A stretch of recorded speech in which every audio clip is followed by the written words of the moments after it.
husband and I were trying to get pregnant for about 8 months, and then we did. It was an emotional journey when we were trying to conceive. We had a lot of things kind of going on.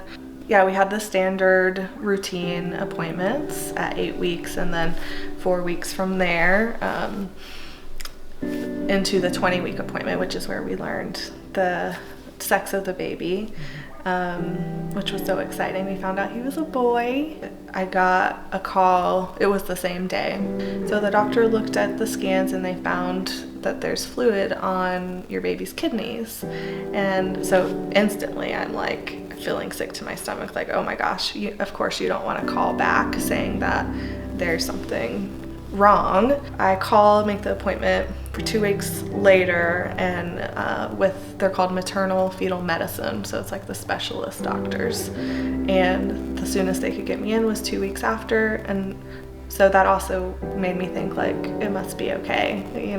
2 weeks later is when they scheduled this follow-up. The doctor comes in, very serious look on his face, and says, I'm not really concerned about your baby's kidneys. I have major concerns for your baby's heart. And so, like, instantly, like, my stomach just like drops. So the cardiologist was the very next morning. She was so kind, but she confirmed that he had tetralogy of Fallot, the heart defect. Then she talked to us about hospice care for babies, which is like, what? Like, we're talking about, like, now this baby boy that, we love so much. She's talking to us about, like, preparing for his death when he would be born. She said that often this heart defect is paired with a chromosomal disorder called a 22q deletion. So best case scenario is we know he has this heart defect. We would fight to have him do the heart surgeries and just hope for the best.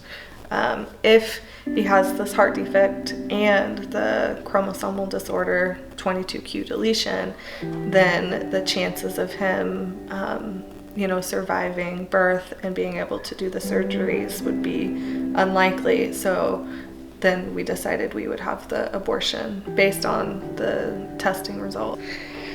And it was a Wednesday morning, I'll never forget. They call and they said that he did not have 22q deletion. Ryan and I were so happy, even with the still devastating news of the major heart defect, but he doesn't have 22q, so yay.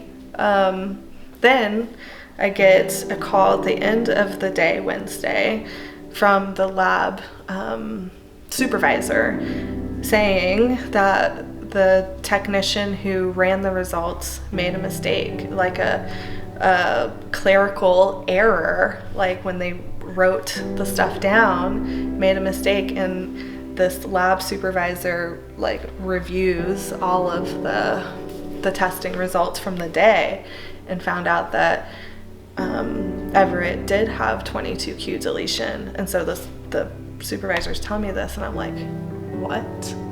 Like, how do you make that kind of mistake? Like, this was literally what we were basing like a life or death decision on for our son. It was just the most painful experience of my life, to like know that to still be pregnant and just waiting for the day that I was gonna have the abortion.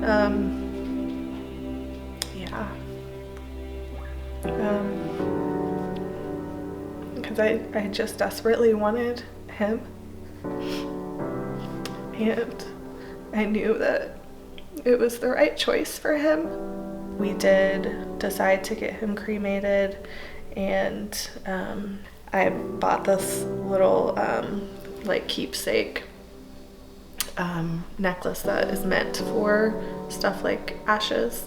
So while I was waiting for my scheduled abortion that week, I was also faced with all of Trump's rhetoric and stuff on social media about abortions that happen later in pregnancy, that somehow women are just flippantly deciding like they, you know, at the end of their pregnancy that they don't want the baby anymore, and that's just not true.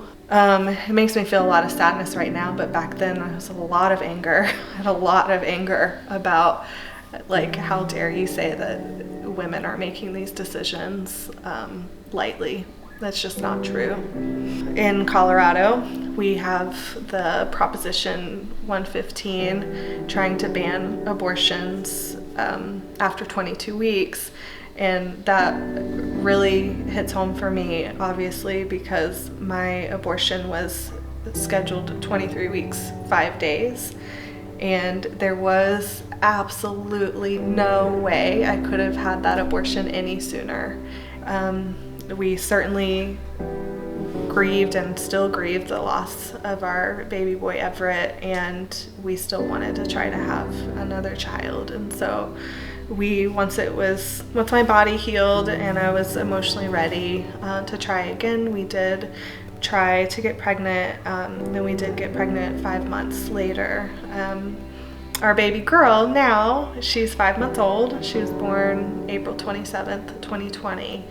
And her name is Mercy Dean Hines, and she's amazing.